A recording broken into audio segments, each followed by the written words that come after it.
첫 번째 주자로 나오셨던 우리 조나영 쌤이 참 긴장되고 떨린다고 그러더라고요. 저는 저 뒤에 앉아서 조금이 더 저렸습니다, 사실. 막상 오늘 서보니까요, 좀 덜 떨리네요. 김남태 쌤이 할 때도 저는 많이 떨었습니다. 근데 막상 올라오고 나니까 좀 덜 떨리네요. 이렇게 많은 분들이 와서 함께 해줄 거란 생각을 못 했거든요. 그게 제가 지금 기쁨이고요. 이 자리에 이제 올 곳이 왔구나 하는 생각이 좀 듭니다.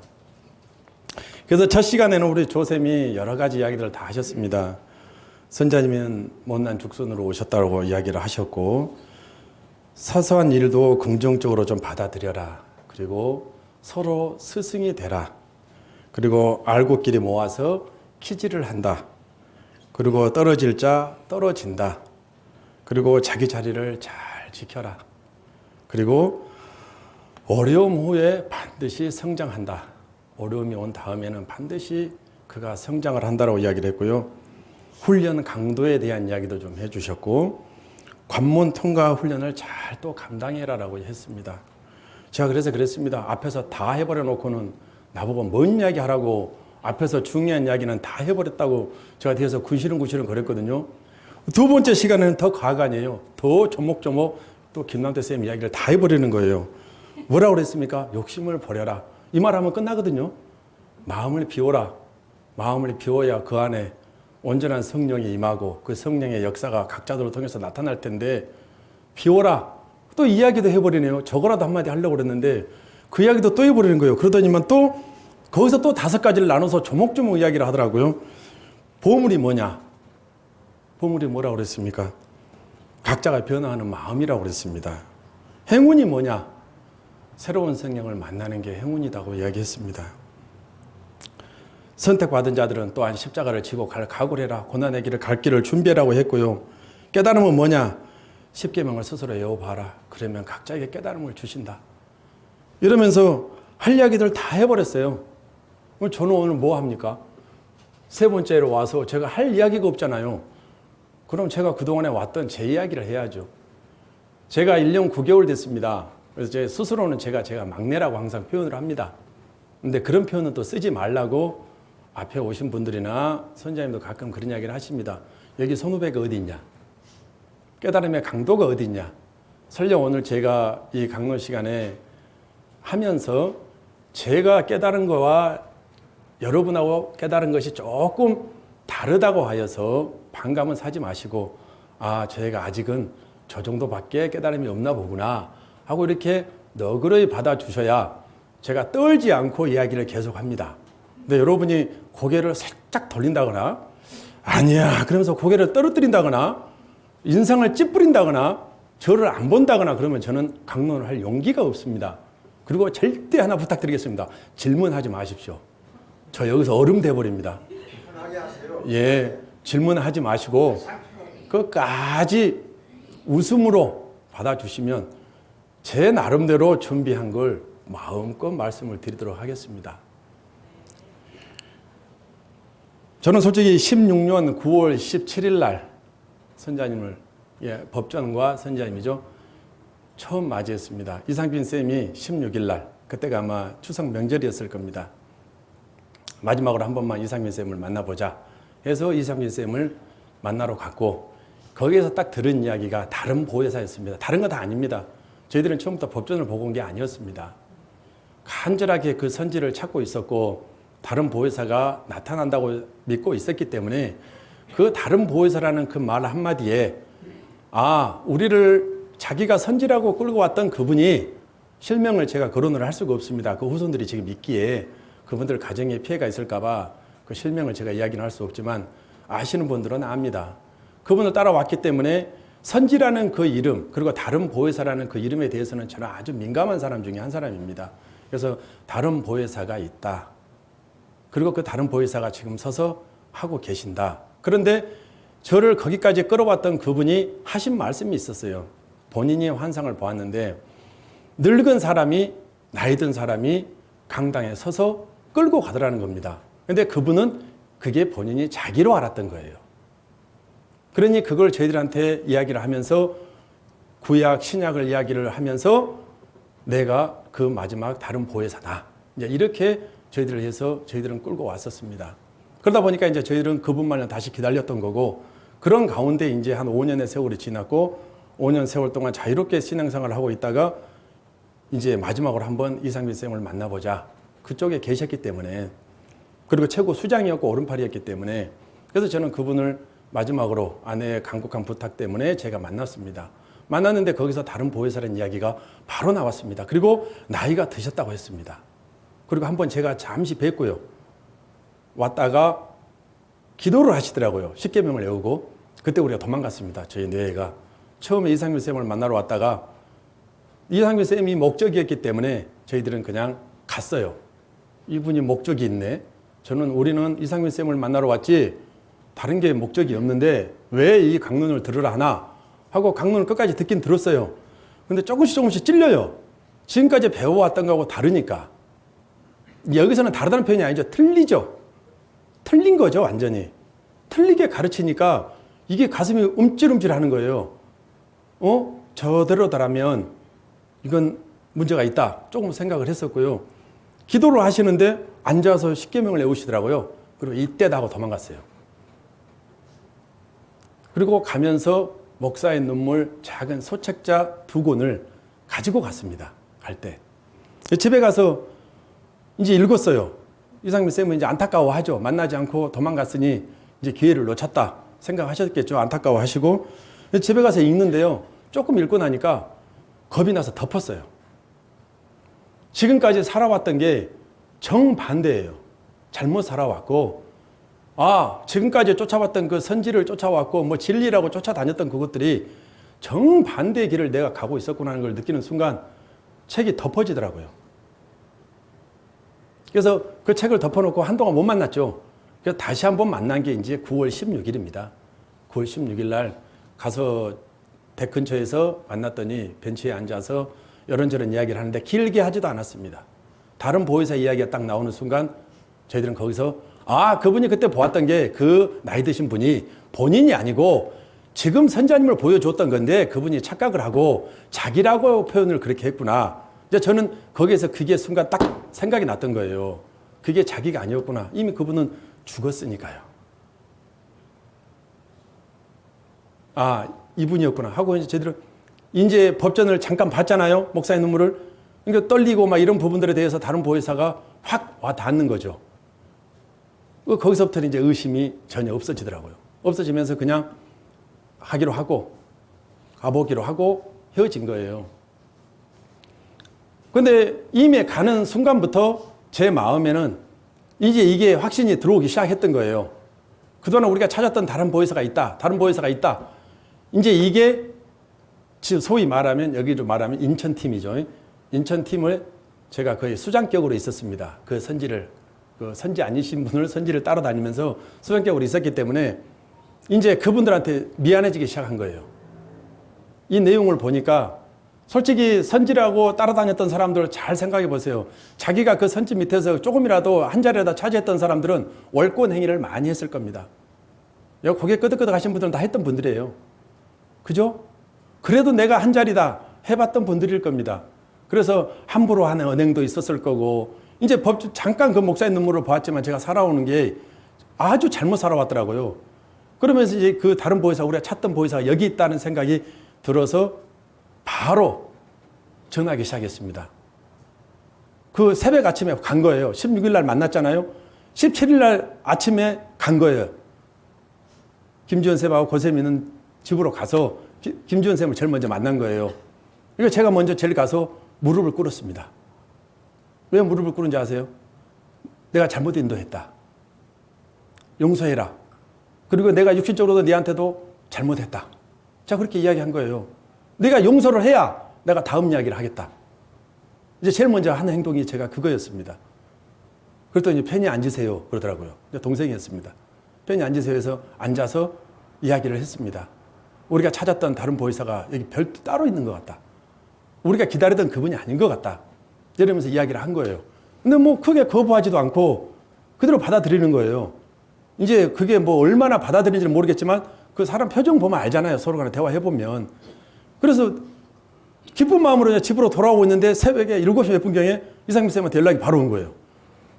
선자님이 빨리 두뇌 볼 수 있냐고 올 수 있냐고 말씀하신다. 그러니까 벌써 이상민 쌤대로 선생님한테 보고를 다 한 거예요. 저희들 만난 걸. 기뻐서 가서 이야기하신 거죠. 그 내가 올 것이다. 근데 선자님이 바로 그 다음날 그냥 하루도 안 돼서 바로 연락을 주신 거예요. 그 내에 들어오라고. 이게 선자님하고 법전과 아버지 집과의 첫 만남이 9월 17일입니다. 그럼 여러분 첫 만남은 언제세요? 16년 9월 17일입니다. 메모하지 마세요. 그건 저의 날이니까. 여러분 날 아니잖아요. 여러분 날을 한번 기억해 보세요. 여러분이 이 법전을 처음 만나고 아버지를 아버지로 찾은 날이 언제이고 언제 그 기쁨을 맛보셨고 그 첫 만남의 사랑은 어쨌는지 한 번쯤 여러분 스스로 한번 생각해 보시라는 거예요. 그게 저는 첫 만남이었습니다. 그 첫 만남에 저는 엄청 떨었습니다. 잘못 살았잖아요.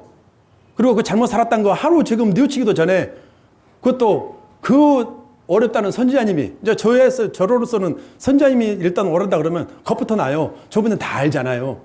그렇게 알고 있기 때문에 제 일거수일투족이고 제 마음 상태고 다 아시는 분이라고 생각하고 있기 때문에 가는 순간부터 덜덜덜 떨면서 갔습니다. 떨면서요. 이상민 쌤 모시고 김생 쌤 모시고 그때 김명 쌤이 같이 타셨어요. 그래서 같이 타고 전수리를 들어갔습니다. 여러분 처음 선자님 만났을 때 표정 어쩌던가요? 인상? 이렇게 물어보면 지금 속 있는 사람 웃을 거예요. 제가 뭔 말 할 줄 알고.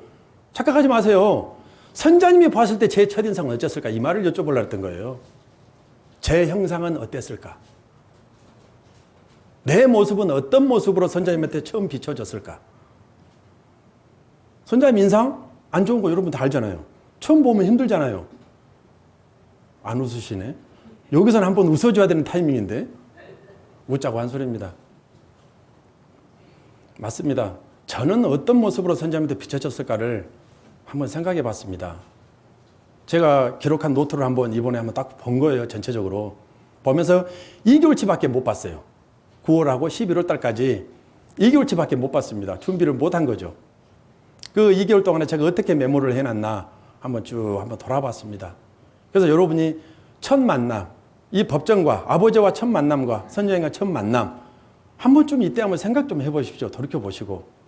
그리고 어떤 마음가짐과 어떤 설렘과 어떤 마음으로 처음에 시작을 했는지를 그리고 그 초심을 변함없이 가지고 계시는지 저 또한도 그 초심이 조금 흐려져 있더라고요.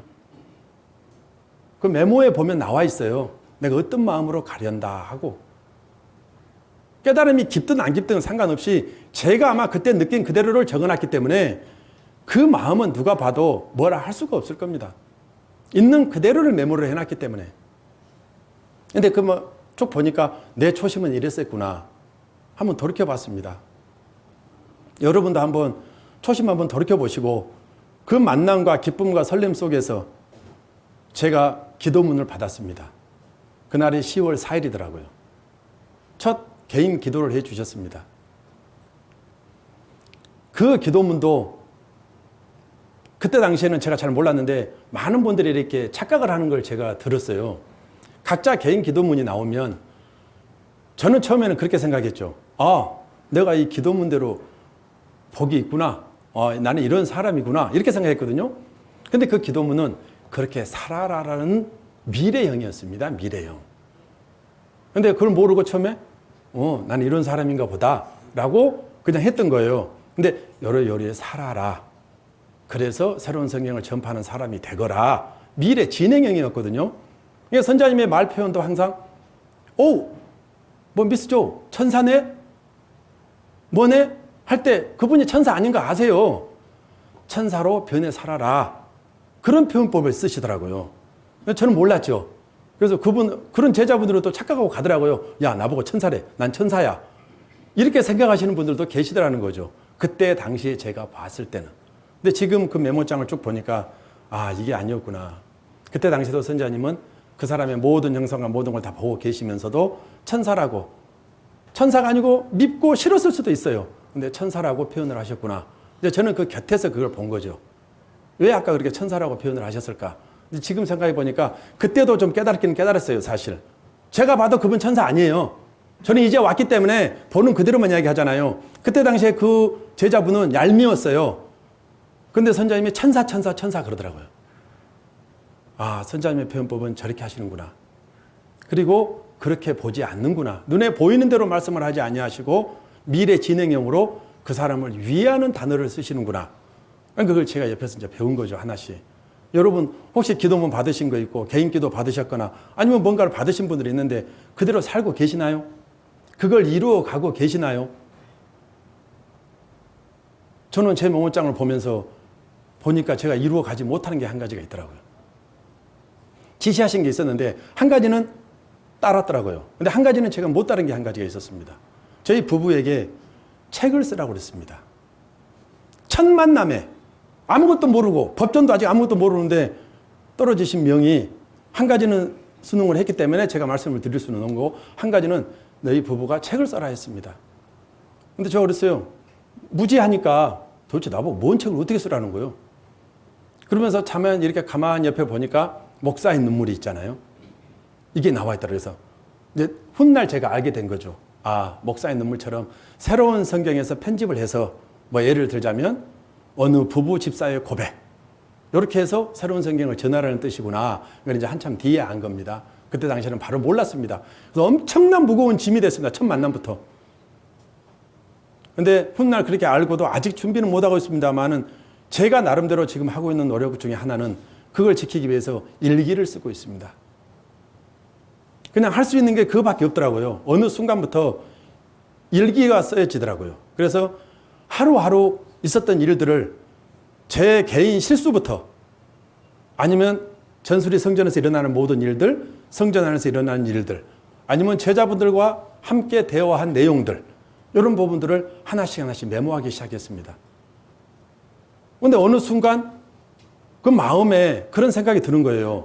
아, 내가 하고 있는 지금 이 일기가 다른 사람은 몰라도 왜 새로운 성경 위에 책들이 나오면 저는 안 된다고 생각하는 사람이에요.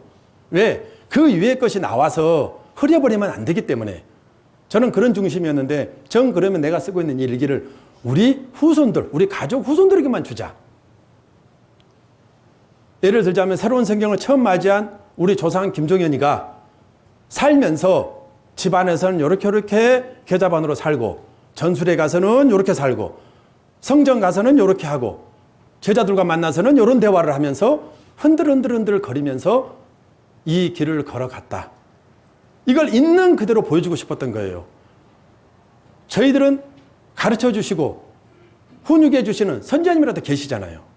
그런데 후세대는 누구한테 훈육을 받을 겁니까? 1대1로 법전과 깨달음 속에서 그렇지만 우리는 우리가 가지고 있는 육을 끌어주시는 분이 계시잖아요. 근데 지금 그런 선지자님을 만나고 있으면서도 흔들거리면서 좌충우돌하는 이런 모습들을 있는 그대로 쓰고 싶었던 거예요. 그래서 저의 허물까지 그것에 다 기록하기 시작했습니다. 오늘은 술을 먹고 계자반을 부렸다. 오늘은 누구의 마음을 아프게 했다 시작해서 다 쓴 거예요, 일일이. 이게 나는 이거 언제 변하려나? 이 욱하는 성격은 언제 변하려나? 이러면서 하나씩 다 메모를 하기 시작했습니다. 그러게 이제 기계에 이제 습관화돼서 지금은 뭐 며칠 밀렸다 쓸 때도 있습니다. 전술에서 일을 하다 보면. 근데 이제 그걸 날짜별로 나름대로는 최선을 다해서 사진과 함께 슬슬 준비를 해놨던 게 한 1년치가 넘습니다. 이러면서 제가 혹시 그 책의 대타가 되려나 하면서 나름 노력은 합니다. 이건 제 생각이죠. 그건 제 일기니까. 그래서 이것만이라도 내 아들과 딸에게 물려주고 그 아들과 딸이 지금 보고 있으니까 엄마 아빠가 어떻게 살아가고 있는지를 보고 있으니까 이건 진실이다. 야, 내 할아버지 이거 써놓은 거 맞아. 이렇게 계자반이었어. 근데 이 사람이 슬슬 변해가더라. 그러더니만 결국은 이렇게 되더라. 증거의 증거가 될 거 아닙니까? 그래서 저는 그걸 계속 하기로 마음먹고 새벽에 일어나도 회사 가도 제일 먼저 새벽에 하는 일이 일단 일기부터 씁니다. 밀려 있으면 일단 씁니다. 써서 필요한 자료들을 다 갖다 놓고 우리 항쌤이 가끔 도와줄 때가 있어요. 사진을 찍어서 보내줍니다. 제가 전술이 못 들어갈 때는 사진을 찍어서 보내줍니다. 그러면 그 사진을 다 그대로 캡처해서 갖다 놓습니다. 그리고 그날 일기를 딱 마무리하고 하루 일과를 시작합니다. 이게 조금씩 습관을 하고 있는 지가 이제 좀 꽤 됐습니다. 그래서 그 두 번째 명령은 언제 지키실지는 모르겠지만 이걸 허락하신다면 책으로 나올 수도 있지 않을까 하는, 이건 제 개인적인 생각입니다. 아니라면 바로 폐기해야죠. 잘못된 내용이 들어갈 수도 있기 때문에. 그러면서 제가 여러분에게 다시 한번 말씀드립니다만 여러분도 받은 기도문대로 살고 있는지 한번 좀 잘 돌아보시기 바랍니다. 선자님 만나서 즐거웠고 법전 만나서 즐거웠고 아버지 찾아서 즐거웠고, 그런데 지금 살고 있는 삶에서 혹시나 불평불만하고 있지 않는지, 그 첫사랑은 이미 잊어버리고 첫 만남은 잊어버리고 첫 각오는 다 어디론가 가버리고 초심은 다 가버리고 그냥 무뎌진 날대로 오면서 나는 잘하고 있다고 생각하고 있지 않는지 한 번쯤은 저도 돌아보고 있습니다. 지금 오늘 모든 하는 이야기는 제 자신에게 돌아보는 이야기지 여러분을 가르치거나 훈계하려는 이야기는 전혀 아닙니다. 제 자신을 돌아보았다고 제가 분명히 제 노트를 보면서 돌아보는 거라고 이야기를 했습니다. 그래서 여러분도 한번 돌아보셨으면 좋겠습니다. 그러면서 한 가지씩 저는 법전을 먼저 다가가기보다는 좀 모르겠습니다. 나름 그때는 제가 급했는지 어쨌는지 모르겠지만 그 선자님이 지시해 준 사항들과 또 제자분들 여러분들이 이렇게 저에게 조언을 해준 것들이 있었어요. 이제 그런 특혜를 좀 누릴 수 있던 게 뭐냐면 선자님이 어느 날 아마 제가 알기로는 16년 말이든가 17년, 제가 온 지 얼마 안 돼서 일본을 가셨을 겁니다. 기억나십니까? 17년 아마 초동가 아니면 말일 겁니다. 이제 그 날짜를 제가 일기장을 보면 나오는데 일본을 가시면서 저보고 그러는 거예요. 너 2박 3일간 전술에 꼼짝하지 말고 있으라고. 저는 제 나름대로는 와가지고 이상민 쌤이 강론하니까 듣기도 해야 되고 저는 이렇게 생각한 거죠. 근데 너는 전술에 가만히 있어. 아마 그때 추웠던 걸로 기억납니다. 약간 그렇게 많이 춥진 않았는데 추웠어요. 밤늦게까지 일을 했었으니까. 그래서 숙제를 이렇게 딱 주고 가시는데 제 혼자 할 수 있는 일로 딱 2박 3일 내내 해야 됩니다. 과제를 딱 주고 가시는데 정확하게 2박 3일 걸렸습니다. 솔직히. 그러면서 순종을 하면서 전술에 거하고 있었습니다. 그런데 그 끝에 제게 주는 복이 무엇이었냐면 어느 한 제자분이 들어오셔서 여러 가지 대화를 하게 됐습니다. 제가 언제 가까워질 수 있겠습니까? 가까워질 틈이 없잖아요. 그런데 묘하게 그분이 들어오셔서 저의 답답한 상황을 다 이야기를 하셨어요. 그러면서 하나하나 짚어주시는 거예요. 상태를. 근데 그걸 제가 거부했냐? 거부 안 했어요. 너무 좋은 거예요. 그러니까 받아들여지는 거예요. 이분이 진정 나를 위해서 뭔가를 좀 하고 있는데 사람들은 그러잖아요. 쓴소리는 듣기 싫어요, 다들. 쓴소리 좋아하는 사람 여기 아무도 없어요. 제가 대놓고 그럴까요? 오늘 누구한테 당신 더럽게 못생겼네 그러면요. 아마 바로 저한테 뭐라 그럴 거예요. 니는 만만치 않고만 바로 그럴 겁니다. 근데 이야기를 쭉쭉 해주시는데 제가 빨아먹고 있었습니다. 그대로. 너 영 상태를 보니까 이렇다. 제가 그때 느낀 게 뭐냐. 선자님의 그 스승의 그 제자라고, 야, 참, 선자님이 제자분들 훌륭하게 해놓으셨네. 이게 벌써 어느 정도 수준에 오른 제자분들도 계시다는 거예요. 그러면서 한 분, 두 분이 들어오시는데 들어오신 분들마다 저는 전술이 많이 있었지 않습니까? 생활을 하고. 근데 선자님도 그때 뭐라고 말씀하셨냐면요. 제가 왔을 때 남의 것을 내 것으로 삼으라고 조언을 해주셨어요. 지금 생각해 보니까 그게 뭐냐면 제가 그때 깨달은 것은 남의 장점입니다. 남의 좋은 점을 빨리 내 것으로 삼아서 그걸 답습하라는 거예요. 따라가라는 거였어요. 그래서 저는 전술에서 많은 제자분들을 보았잖아요. 그러다 보니까 그 제자분들이 들어오실 때마다 다 10년, 15년, 뭐 15년부터 10년, 그 다음에 뭐 늦은 사람들은 3년, 이게 지금으로 말하자면 소위 뭐 1진, 2진, 3진 뭐 이러는데 저는 어디가 1진이고 어디 2진인지 아직 몰라요. 구분이 안 되지만 오래되신 분은 1진, 5년 이하는 2진. 저 그렇게 생각합니다. 그래서 저는 2진에 들어간다고 생각합니다. 근데 오시는 분들마다 한마디씩 쭉 이렇게 해주는 거예요. 제가 그걸 한번 열거를 해보겠습니다. 남의 장점을 내 것으로 삼아라고 이렇게 제일 처음에 해주셨고요. 그 다음에 진정한 사랑이 무엇인지 아냐라고 누군가 저에게 들려주셨어요. 사랑 그러면 나누는 거, 베푸는 거, 돌아보는 거, 이게 기본이라고. 근데 이건 기본이랍니다. 기본. 이게 저희들은 항상 수준이 기본에서 플러스 더 큰 고차원의 깨달음이 있어야 되는 거예요. 기본도 안 하면서 고차원 쪽으로 가려고 그러지 말고 기본을 하고 있으면 기본 위에 더 플러스 되는 것들, 더 업이 되는 것들로 우리는 점점 장성하게 자라야 한다고 그러시더라고요. 그러면서 사랑이 뭔 줄 아냐? 저는 그걸 선생님한테 직접 들은 건 아닙니다. 어느 한 제자가 선자님의 육성을 그대로 저한테 들려주신 거였습니다. 뭐라 그랬냐? 남의 장점을 보는 것이다. 남의 장점을 보는 것이 사랑이다. 그러니까 기본적인 사랑은 당연히 해야 되는 거예요. 그런데 우리는 기본적인 사랑에 머물러 있는 거죠. 그냥 남 좀 베풀어주고 이웃 없으면 도와주고 이건 기본이고 당연히 할 일을 하는 거죠. 거기에 플러스해서 뭘 해야 되냐? 그분의 장점을 찾아라. 그러면 불협화음이 없을 것 아닙니까? 장점을 찾으려고 하는데 무슨 단점이 보여요. 단점 정도는 덮어버리는 거죠. 아마 이 조언을 제게 안 해주셨으면, 어느 제자분이 안 해주셨더라면 저는 아마 전술에서 많이 힘들었을 거예요. 왜 그런지 아세요? 전술에 오시는 분들은 일진, 이진 다 옵니다. 일진, 이진 다 와요. 그리고 일진, 이진들이 와서 하는 행동들 다 보잖아요, 제가. 언행들을 처음에 보잖아요. 그 선자님하고 통화하는 내용을 얼핏얼핏 들을 수가 있어요. 내용을 다 듣는 게 아니고 선자님이 그 전화를 받으실 때 반응들, 표현들, 그걸 보면 저도 감을 잡잖아요. 저분이 누군지는 모르겠지만 지금 선자님 심기를 엄청 불편하게 하시네? 어쭈? 저분은 참 부드럽네? 선자님하고 웃으시면서 전화 받으시네? 그리고 막상 또 방문해서 하는 언행들. 저는 그걸 거기서 봤잖아요. 전술에서 많이 보잖아요. 이 성전에서 보는 것보다. 저의 출발은 그랬습니다. 그러다 보니까 그런 조언들이 밑바탕이 되어 있지를 않았더라면 아마 제가 엄청나게 아마 일진들을 괴롭혔을 수도 있어요. 왜 와서 곧다이로 하냐고, 행동들을. 그렇게 하지 말라고. 감히. 저 스타일은 그랬을 거예요. 근데 아니었어요. 뒤에 알고 보니까 그분들이 정말 선생님을 사랑했던 분이었다는 걸 알게 됐죠. 제가 법전 내용을 모르잖아요. 모르면 가만히 있어야 돼요. 그럼 중이나 가요. 나서면 안 돼요. 그러니까. 뒤에 안 겁니다. 제가 이렇게 고백을 하는 거예요. 그때는 그랬어요. 왜 저분들이 저렇게 와서밖에 행동을 할 수밖에 없을까? 조금 더 부드럽게, 유하게 표현을 하시면 안 될까? 이왕이면. 그러잖아요. 내가 잘못했는데도 상대편은 화를 내봐요. 듣기 싫죠? 짜증나잖아요. 반감사잖아요. 니까진 게 바로 이렇게 나오잖아요. 그런데 부드럽게 말하면 받아들입니다.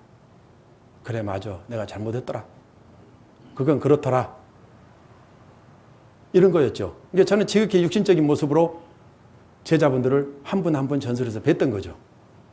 뭐 선자님 입에서 이렇고 저렇고 평가는 전혀 안 하십니다. 선자님은. 그런 평은 안 하십니다. 선자님은 오로지 감싸고 저 영혼을 위해서, 저 사람을 위해서 내가 뭘 해줄까라는 걸 생각하신다는 걸 제가 선자님 곁에서 배웠습니다.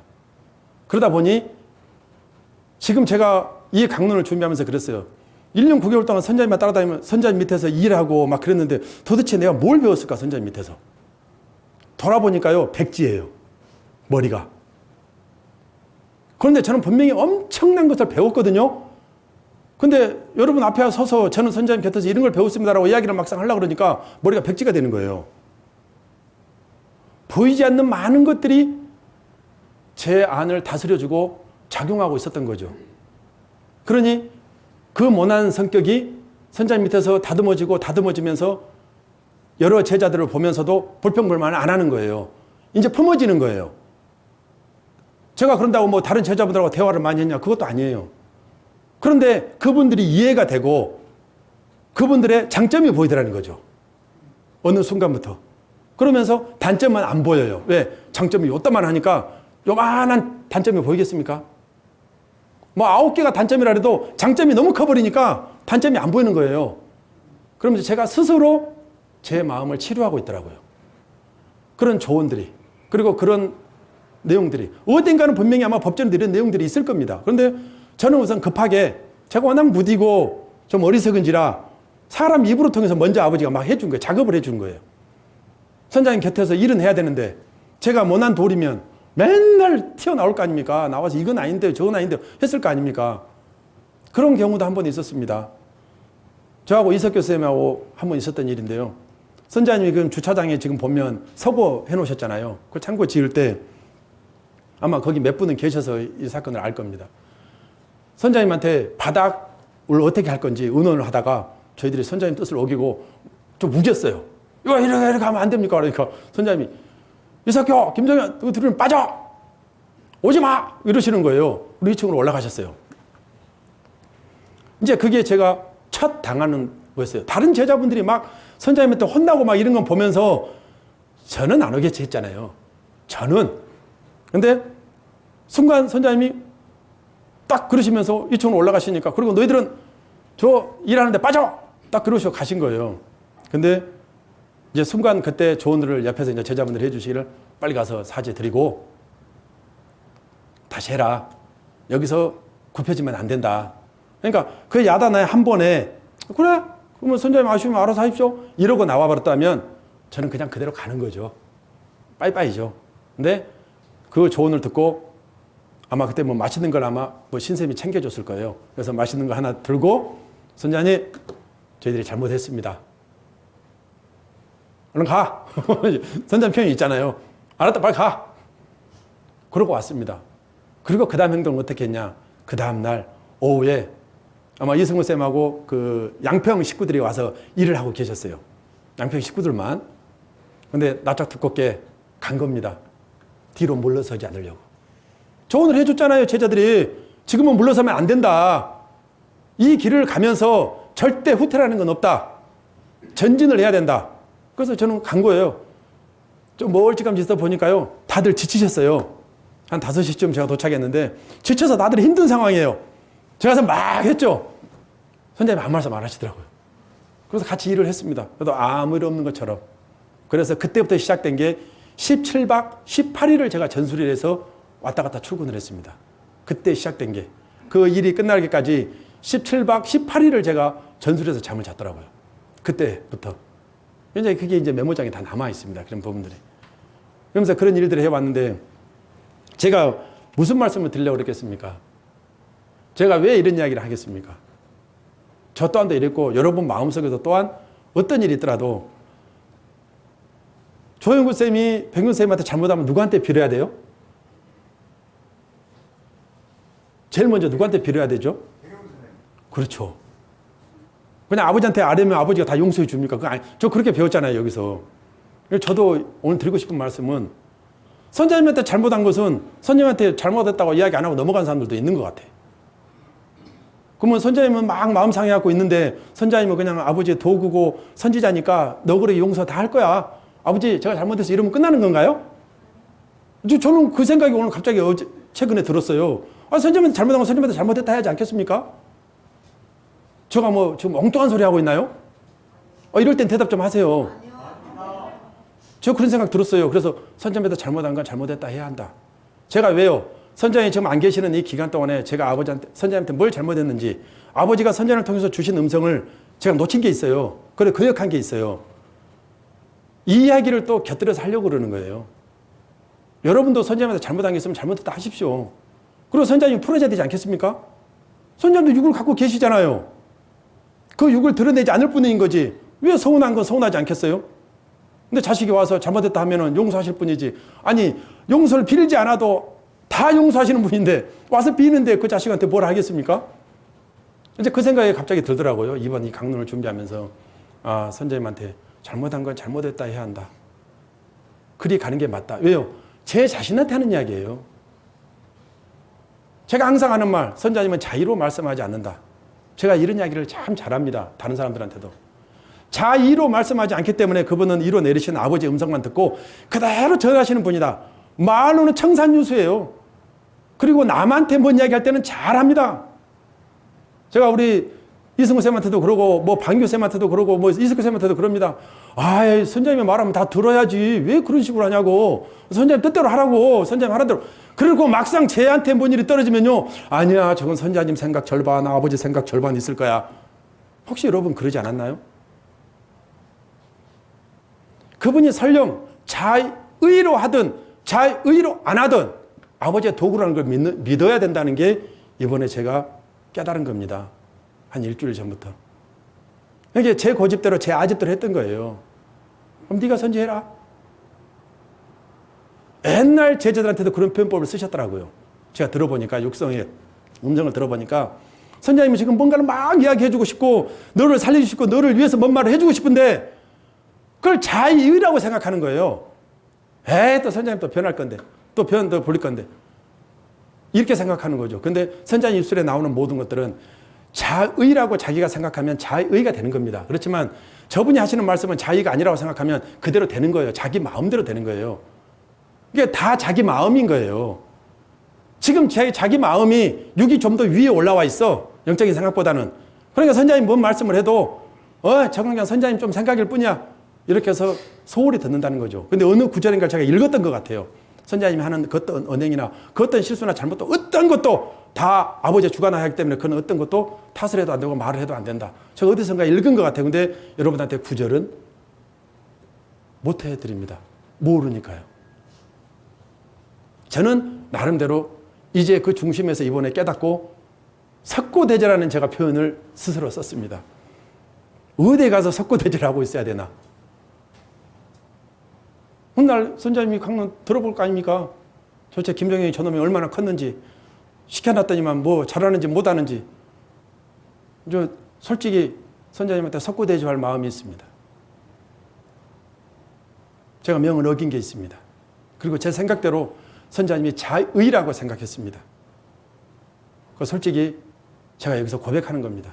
혹시 여러분은 그런 거 없나요? 선자님이 명하시면 그냥 농담으로 생각하고 쉽게 말씀하는 걸로 생각하고 그날 분위기에 따라서 저분은 자의로 했을 거야. 혹시 여러분 그렇게 하면서 안 해요? 아니요? 뭔 그런 말을 이런 적 없으신가요? 저는 많이 봤습니다. 제자분들이. 그리고 그분이 홀로 마음 아파하시는 것도 저는 봤습니다. 그런데 그걸 본 제가 똑같은 짓을 하고 있더란 말입니다. 똑같은 짓을. 그래서 마음이 정말 아팠습니다. 그리고 제가 그동안에 1년 9개월 동안 이 새로운 성경을 만나서 오는 동안 우스갯소리 하나 할까요? 선자님을 2주 동안 못 본 게 이번이 처음입니다. 1주는 회사 일 때문에 못 나왔고요.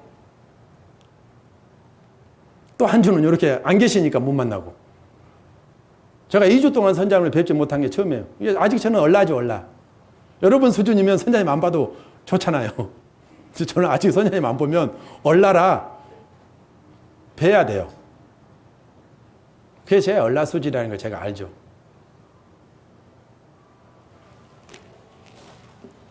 그리고 또 어떤 분이 이야기를 했습니다. 사람을 조심하라. 그게 이제 제가 다 처음에 들었던 이야기예요. 오자마자. 사람을 조심해라.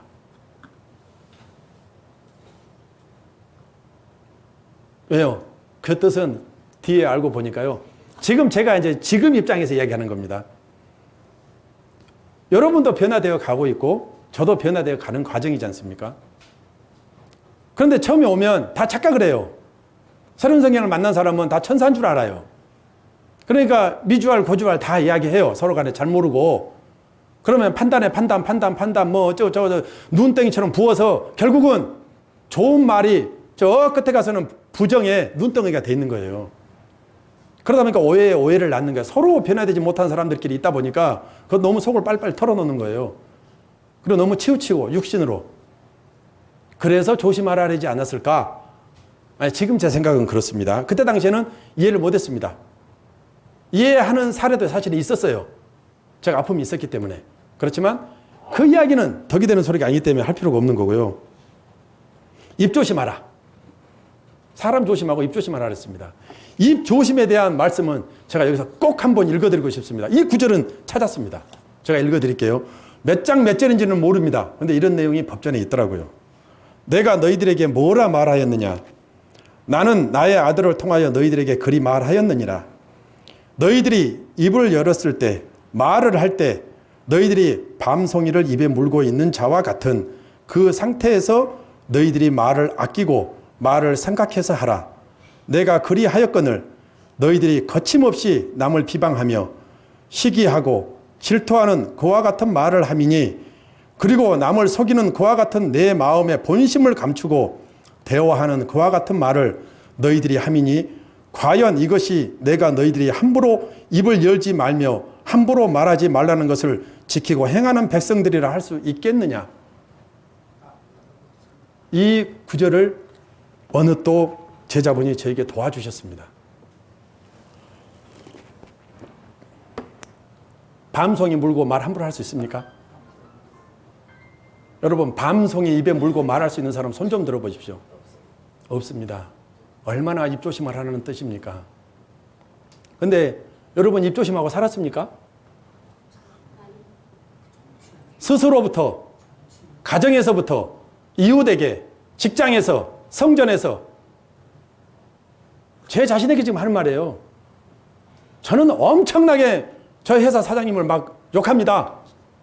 지금도요. 그런데 저는 그게 회사를 위한 생각으로 하는 거예요. 근데 그것마저도 아니라는 거죠. 그건 제 핑계죠. 그러면 그러기 이전에 먼저 남의 장점을 찾는 게 사랑이라 그랬잖아요. 장점을 찾아야죠. 그래서 아니에요 하다가 다시 한번 눈을 딱 감으니까 보이더라는 거예요, 장점이. 근데 사장님 갖고 있는 장점이 제일 크더라는 거죠. 회사를 이끌어야 할 사장으로서 갖고 있어야 할 장점을 가지고 있더라는 거죠. 근데 제가 보는 것은 단점이 더 크게 보였던 거죠. 이게 그분을 사랑할 생각은 안 하고 그분만 그렇게 단점만 봤던 거죠. 그래서 이렇게 입조심. 그리고 선장님이 지시한 게 또 한 가지 뭐냐. 너희 부부는 말을 아끼고 뭐랄까요. 그 우직한 사람처럼 그렇게 살라고 또 지시를 하셨어요. 말을 아끼고 뭐 조심 뭐라 했는데 제가 표현을 못 하는데 그런 부부로 가거라라고 또 조언을 하셨거든요. 그때 당시에. 그래서 말을 여기서는 아껴야 되는구나. 전술에 들어온 이야기는 전술의 일은 절대 밖으로 나가면 안 됩니다. 그 안에 들어갔던 사람들이 여기 누구누구 와 있어요. 보고해도 안 됩니다. 왜요? 못 간 사람은 시기 질투가 있거든. 그걸 배려해서 상대방이 죄를 짓지 않기 위해서 못하게 하는 거지. 뭔 비밀이라고 말 못하게 하겠어요? 저는 그렇게 받아들인 거예요. 전술이 가고 싶어도 못 가는 사람들 얼마나 애가 타겠습니까? 근데 저 지금 전술이 와 있는데요. 뭐 안 오시고 뭐 하세요? 이러면 못 오는 사람 사정은 어디고 하겠어요? 그리고 전술이 안에 일어난 일들은 절대 예부로 발설하지 말라. 그런 룰을 얼마나 지켰는지 저는 그 사소한 것부터 지키려고 애를 썼습니다. 100% 지켰다고 할 수는 없지만 애를 쓰고 욕을 먹는 한이 있어도 모르면 모른다, 알면 안다 하면서 저는 그런 사소한 훈련부터 받았던 것 같습니다. 뭐 지금도 입을 함부로 안 놀린다 이렇게는 못하겠습니다. 100% 아버지가 다 알고 계시는데. 그렇지만 입조심해라. 왜 입조심하라고 조언을 했는지 그냥 간단한 예를 하나 여러분한테 그냥 제가 드렸던 것뿐입니다. 그리고 선지자님 편에 서라. 어떤 제자분이 그랬습니다. 앞으로 무슨 일이 생기고 어떤 일이 벌어지더라도 선지자님 편에 서 있어라. 이건 두말하면 잔소리 아닙니까? 우리가 가는 길에 또 어떤 사람은 선지자님 우상을 만들지 말라. 다 맞는 것 같습니다. 그런데 선지자님을 향하는 그 마음이 내가 우상을 만드는 게 아니면 어쩔 건데요. 여러분이 생각하는 거하고 각자가 선지자님을 사랑하는 마음이 내가 우상이 아니라 선지자님을 사랑하는 거라면 판단은 하지 말자는 거죠. 서로 간에. 그 사람 마음의 중심은 아버지하고 본인 자신밖에는 몰라요. 사람은 말을 다 하지 않으면 상대방 속을 모릅니다. 어떤 마음으로 시작을 해서 그렇게 하는지를 들어보기도 전에 판단하고 막 정죄하는 그런 모습들. 저는 그런 것들을 많이 봤거든요. 그렇지만 저는 장점은 뭐라고 그랬으니까. 장점만 본 거예요. 질타도 못하고 왜 그렇게 하시냐고. 한마디도 말도 못하고 때로는 나서서 한마디도 하고 싶은데 못했습니다. 왜요? 선지자님이 그렇게 안 가시니까. 선지자님의 사랑을 다 덮어버리니까 저도 자동적으로 그렇게 되는 거예요. 곁에서. 저도 모르게 선지자님이 장점만 이야기하고 좋은 것만 이야기하고 더 주려고 그러고 그 사람을 위하는 것만 하시니까 저도 모르게 그게 슬슬 제 몸에 배기 시작했던 거예요. 조금씩. 이걸 어떻게 뭘로 갚을 수 있겠습니까? 제가 고백하고 싶은 게 이런 거예요. 몇 마디 안 되지만 이 몇 마디 안 되는 그 조언들이 저를 살렸던 거예요. 그런다고 제가 법전으로 봤습니까? 여러분이 모든 제자분들, 자, 이제 제가 마지막으로 또 한마디 할 게 있어요. 제자분들, 오래되신 분들이 저에게 하는 말 중에 가장 큰 공통된 단어가 있습니다. 그게 뭔지 아십니까? 조언인데요. 가장 많은 조언으로 일맥상통한 게 있어요. 그게 뭔지 아세요? 말씀을 손에서 놓지 마라. 말씀을 손에서 놓지 마라. 말씀을 손에서 놓지 마라. 정독하고 다독해라. 그래야 선다. 그래야 뿌리를 내린다. 저는 이 강론을 준비하면서 그때서야 알았습니다. 앞에 서셨던 조나영 쌤과 김남태 쌤, 말씀 구절구절들을 많이 알기 때문에, 그리고 마음판에 새겨져 있기 때문에 그 말씀들을 한 구절 한 구절을 놓고 흔들리지 않잖아요. 근데 저는 말씀이 없잖아요. 아직 크게 정독도 안 했고 다독도 안 했기 때문에. 제가 얼마나 제 자신이 부끄럽고 이 강론을 준비하면서 하나님 앞에 한편으로는 감사했습니다. 아마 이 강론 한 석 달만 하라 그러면 내가 어마어마하게 성장했겠구나. 너 한 석 달 내내 해봐. 그럼 아마 석 달 내내 엄청 아버지가 기뻐하시는 행동만 했을 것 같아요. 제가 이거 준비하는 며칠도 나름 저는 우리 신쌤한테 잘한다고 애를 많이 썼습니다. 이거라도 안 잡히고 올라오려고 나름 노력을 한 겁니다. 나름. 안 보던 이 손에 사비도 많이 올려져 있었고 술잔이 더 많이 올려져 있었고 여러분 좋아했던 것들이 손 안에 있지 않습니까? 법전을 올려놓기보다 여러분 손 위에 있었던 거 알잖아요. 리모컨이 더 많이 올라가 있었을 수도 있었고 회사 일하느라고 정신없는 사람도 있을 거고. 근데 제 자신을 보니까 뭐 술이고 뭐 리모컨이고 너무 많아요. 내 손 위에 올라와 있었던 것은 법전이 아니라 그냥 내 육신적인 것들로 가득 내 손 안에 있었더라고요. 그냥 전술에서 일하고 나면 피곤하니까 지쳐가지고 수고했다고 막걸리 한 잔 주면 감사해서 먹고 그냥 헬렐레 하고 그냥 또 오고 막 이런 생활했던 거예요. 그건 기본이었던 거고요. 전술에서 일하는 거, 아버지 전에 가서 청소하고 일하는 건 기본인 거고, 기본 이외에 법전을 더 정독하고 다독하는 일들로 제가 뿌리를 더 내려가는 일에 최선을 다했어야 되는데 저는 그걸 안 했다는 거죠. 이번 강론을 준비하면서 제가 그걸 깨달은 겁니다. 그래서 더 이 법전을 위해서 처음부터 오신 우리 김미양 쌤하고 조나영 쌤, 그리고 뭐 먼저 오신 일진들을 생각하면 그저 감사밖에 없어요. 그건 제가 처음에 와서 고백했던 이야기입니다. 제가 선자님 앞에서 그런 고백 한번 했다고 혼났어요. 그런데 그건 선자님의 진심이 아니었어요. 뒤에 알고 보니까 선자님의 진짜 진심은 제 고백이 맞았던 거예요. 제가 그랬어요. 이 법전을 위해서 수고하고 선자님을 보필해온 그 많은 분들 내가 존경한다고. 존경하고 나 또한도 그런 사람으로 본받아야 되고 또한 다른 후세대가 또 오면은 언제든지 내 자리를 내놓고 뒤에 물러서서 남을 도와줘야 된다고 생각하고 있습니다. 그러니까 무슨 존경은 존경, 선자님 그때 그러시더라고요. 근데 선자님은 그게 진심이었다는 것을, 그 표현이 진심이 아니라 정말 얼마나 그분들을 사랑하고 그리고 아끼는지 위하는지를 저는 전술에서 너무 많이 봤습니다. 너무 많이. 직접 들었고요. 그리고 그 마음이 진심이시고 그분이 가시겠다면 제가 뭘 배웠겠습니까? 진심입니다. 진심. 그리고 요즘도 말씀하시잖아요. 내가 변할 것이다. 내가 변할 것이다. 저 오늘 그래서 하나 변했습니다. 한번 찾아보십시오. 제 헤어스타일이 바뀌었지 않습니까? 얼마나 관심이 없으면 제가 이거 20년 만에 바꾼 거예요. 변화라는 말 한마디를 하기 위해서 오늘 가감하게 미장원 갔습니다.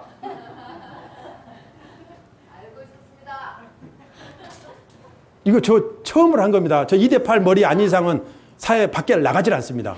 그리고 전술에서 제 모습을 보신 분만 보시지 제가 이게 맨머리하고 잘 안 다닙니다. 그리고 2대8 딱 걸음 안 타면 전 밖에 안 나가버립니다. 아무리 직장 동료 누가 불러대도 나 머리 감았어 그러면 안 나갑니다. 근데 제가 이걸 2대8을 바꾼 이유가 변하자는 거죠. 제가 또 준비한 것은 솔직히 한 석 장 되는데요. 이제 반 페이지 있습니다. 반 페이지. 저 이거 한 20분이면 끝날 줄 알았는데 이제 반 페이지입니다.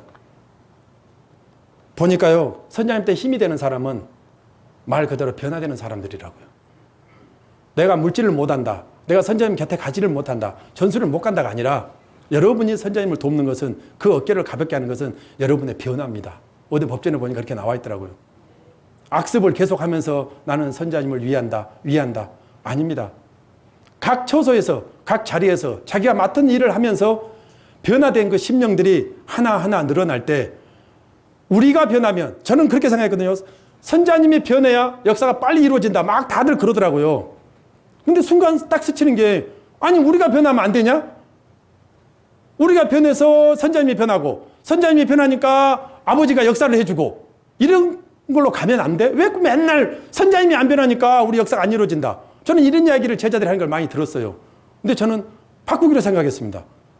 여러분은 변하면 안 됩니까? 법전도 나 나와 있고 아버지하고 일대일로 만난다고 맨날 그러면서 선자님 뭔 말 하면 자의로 말한다고 말도 안 들으면서 그러면 여러분 법전 만나갖고 빨리빨리 변하세요. 저같이 원하는 게 많으니까 저는 선자님 곁에 놓고 굴리잖아요. 변해라 변해라 변해라 변해라. 웃으신 분들은 속이 있는 분들이에요. 맞습니다. 변화된 마음으로 선자님을 도와드리십시다. 저는 오늘 사실 이야기를 하려고 이 강함하게 제 머리를 손을 댔습니다. 저 20년 만에 이거 머리 대는 거 쉬운 줄 아십니까? 남 앞에 보여주는 거? 근데 가감하게 했어요. 우스갯소리로 신쌤이 그러더라고. 오늘 방송을 타니까 머리에 힘을 좀 줬다고. 속을 다 아니까 웃으면서 그런 거예요. 저한테 여유롭게 좀 해주려고. 아닙니다. 저 내일은 다시 2대8로 돌아갑니다. 변화하자. 변화해서 선자님한테 힘을 실어드리자. 그리고 선자님으로 하나가 되자. 제가 아까 그랬잖아요. 저는 법전보다도 먼저 선자님이라고. 그분을 우상화 해서가 아닙니다. 저는 아직 수준이 그러는 거예요. 제 수준은. 그러니 그 선자님한테 힘을 실어드리고 그분이 갈 수 있도록 그건 당연한 거 아닙니까? 아니 수장이 힘을 내서 길을 가야지. 하나로 똘똘 뭉쳐서 가야지. 여러 길로 가면 돼요. 또 선자님이 그런 표현을 하셨죠. 저한테. 한 배를 탔다고. 진리의 성경을 만난 사람들은. 근데 저는 그 배를 가만 생각해 봤습니다. 이건 말 그대로 엔진이 있는 배가 아니라고 생각합니다. 저는 그렇게 생각해요. 옛날 거북선이지 않을까? 판옥선이지 않을까? 노를 져야 하는 사람이 있고 포를 장정해야 할 사람도 있고 활을 잡아야 할 사람도 있을 거다. 대장은 하나여야죠. 그래 힘을 모아드려야 되지 않겠습니까?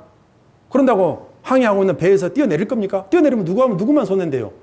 뛰어내린 사람만 손해인 거예요. 죽어야죠, 그 사람은. 영원히 죽는 거 아닙니까? 육이 죽는 것보다는 표현법이. 저는 오로지 오늘도 딱 드리고 싶은 말은 결론은 그겁니다. 내가 변하자. 내가 변하자. 내가 변해서 선자님을 향해서 행했던 그 모든 거, 제 잘못을 먼저 치부를 제가 드러낸 겁니다. 내가 좀 잘못 생각하고 있고 내가 선자님한테 힘이 되지 않는 거, 선자님한테 힘을 실어드려서 선자님이 힘있게 우리를 끌고 갈 수 있도록 하자. 우상이니 뭐니 걷다리 소리 좀 하지 말고 제발 부탁이니까. 그건 자기 마음이잖아요. 여러분 마음에 따라서 바뀌는 거지 그걸 뭐 이러네 저러네 하지 마시라고요.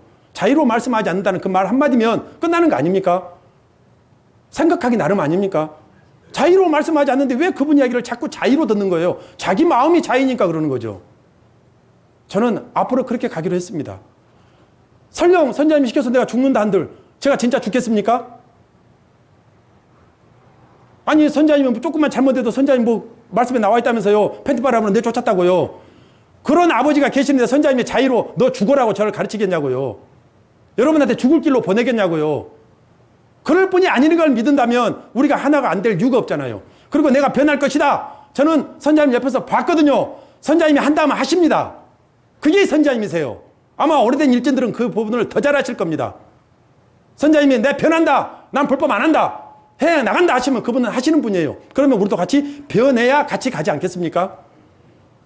그런 사람들로 힘을 모아드리자는 뜻으로 저는 이걸 제 자신한테 지금 외치고 있는 겁니다. 그렇게 저도 각오하고 가지 않으면 낙오할 수밖에 없다는 걸 이제 제가 느끼는 거예요. 그래서 한편으로는 두려움도 있습니다. 선자님이 이렇게 결단을 내리실 때 함께 결단을 하지 못한다면 낙오할 수밖에 없는 게 이 길입니다. 왜요? 여러분은 14만 정예국 군사로 키우신다면서요. 아직 저는 말씀 다 몰라요. 그냥 주워 들은 걸로 이야기하는 거예요. 정예부대를 만드신다면서요. 정예부대를 만드는데 해리해리 대충대충 결단력 없고 대충대충 하는 사람하고 함께 하겠습니까? 기면 기고 아니면 아니어야죠. 그런 부대가 필요하지 않겠습니까? 그리고 하나님 방법은 사랑이란 걸 알았습니다. 사랑이란 거. 방법론을 제가 처음에 왔을 때 선자님 곁에 누구 경호원이 있어야 되지 않냐. 제가 처음에 제일 이야기했습니다. 그 이야기를. 법전도 모르니까. 그래서 불을 밝히면서 선자님하고 이렇게 대면할 수 있는 계기가 됐던 건데 지금 생각해봐도 그 경호법은 아니고 우리는 맞을 준비를 하고 적에 어서 오십시오. 해야 되지 않나. 같이 싸울 준비하는 게 아니라 우리는 싸워서 되는 게 아니더라고. 아버지 방법이 그게 아니라는 걸 저는 요즘 알았습니다. 이제 안 거예요. 여러분은 진즉 알고 있었죠. 저는 이제 압니다. 그걸. 사랑으로 이기는 거지. 아버지가 역사하도록 하게 하는 거지. 내가 뭘 한다고 깝죽거리지 마라. 아버지가 하실 수 있도록 나는 변화되는 게 가장 중요하다. 저는 요즘 그걸 키포인트로 잡고 내가 변화되어서 내 아내가 편하고 내 가정이 편하고 내 이웃과 내 직장이 편해지면 제 역할은 된다고 생각합니다. 여러분 각자가 다 자기 자리에서 그 역할을 한다면 온 세상이 밝아지지 않겠습니까? 그런데 내 자신부터 반딧불 같은 작은 불이라도 밝혀야 저 불빛 보고 가야 되겠다고 누군가는 쫓아온다고 그랬거든요. 변화되어서 그렇게 해서 많은 사람들이 올 수 있도록 우리가 각자 역할들을 그렇게 해야 되지 않을까. 나름 제 자신을 이렇게 반성해 보았습니다. 혹시나 여러분 마음에 거슬린 거 있더라도 용서하시고 저는 좀 더 나은 모습으로 혹시나 다시 한번 세워주신다면 그때는 좀 더 나은 모습으로 서도록 하겠습니다. 감사합니다.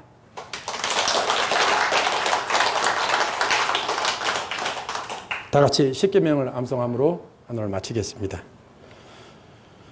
너는 나 외에는 다른 신들을 내게 있게 말지니라.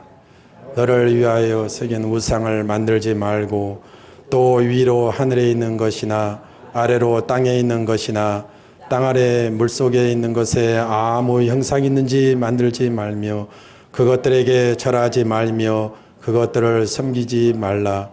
너는 너의 하나님 여호와의 이름을 망령되이 일컫지 말라. 안식일을 기억하여 거룩히 지키라. 내 부모를 공경하라.